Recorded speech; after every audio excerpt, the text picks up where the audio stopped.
जैसा कि आप लोग सभी जानते हैं, अब G20 की बैठक दिल्ली में हो रही है, जिसका प्रचार भाजपा द्वारा सरकारी खर्चे से बहुत ज़्यादा किया जा रहा है कि ये जो हम कर रहे हैं, क्या नाम है, G20 की बैठक करी, बहुत बड़ी उपलब्धि है।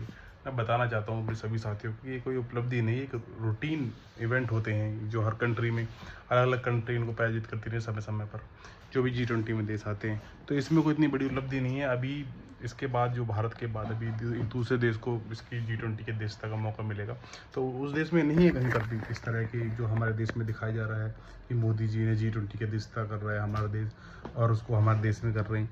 तो ये सिर्फ हमारे देश को एक तरह से लोगों को उनके साथ फर्जीवाड़ा कर, मतलब लोगों को एक तरह से पागल बनाया जा रहा है कि इसी के नाम पे वोट लेंगे हम। विकास तो कहीं है नहीं इनका, विकास के नाम पे तो कुछ है ही नहीं। लेकिन ये विकास से अलग हट के इस तरह के इवेंट ऑर्गेनाइज करते हैं जो लोगों का समय समय पर माइंड वॉश करते रहते हैं। इस तरह की जो इनकी विचार हैं भाजपा के, जो है ये बहुत खतरनाक है देश के लिए आने वाले टाइम में, क्योंकि लोग सिर्फ एक इवेंट को देखकर ही, सब मैनेजमेंट को इवेंट को देखकर ही लोग खुश हो रहे हैं, लेकिन अंदर से कुछ है नहीं। नौकरी कहाँ पर है? 2 करोड़ नौकरी के लिए इन्होंने कहा था कि हम 2 करोड़ नौकरी सृजित करेंगे, लेकिन उसमें कितनी नौकरी?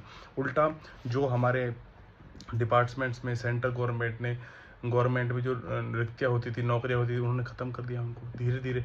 और जो आरक्षण बोलते, आरक्षण तो रहा ही नहीं है। अब जब नौकरी नहीं रही तो आरक्षण कहाँ से रहेगा?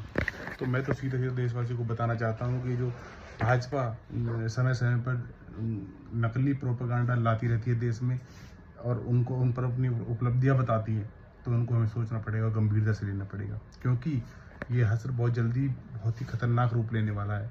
तो इसलिए मैं तो सभी साथियों से कहूँगा कि आने वाले 2024 में देश को देखकर और पार्टी को देखकर निर्णय लें, और अपने आने वाले टीम भविष्य के लिए एक वोट हमारे भविष्य को बदलने की ताकत रखता है। इसलिए मैं तो सभी से यही कहना चाहूँगा कि इन भाजपा की जो इस तरह की जो नीति हैं, गलत नीतियों के चक्कर में ना आए, और सही से पहचाने कि हमारा साथ कौन दे रहा है, हमारा देशभक्त कौन है, हमारे देश के आगे कौन ले सकता है। तो हमको विजन पे वोट देना है, ना कि इन इवेंटबाजी के चक्कर में आके। धन्यवाद। जय हिंद, जय भारत।